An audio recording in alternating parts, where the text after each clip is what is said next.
and good morning to all present here on this auspicious occasion of World Environment Day. I'm Sreenanda.MC of 7th Standard. Today, I would like to give a short speech on this topic. I'm very grateful to my class teacher who gave me an opportunity to do a speech on this day. As we all know, World Environment Day is celebrated every year on June 5th.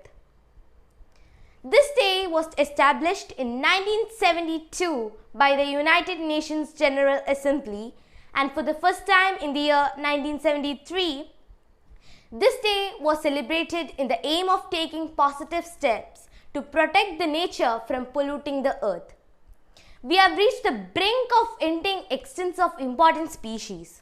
The theme of 2022 World Environment Day is Only One Earth. This is to make people love the planet they live in and stop crime against wildlife and nature.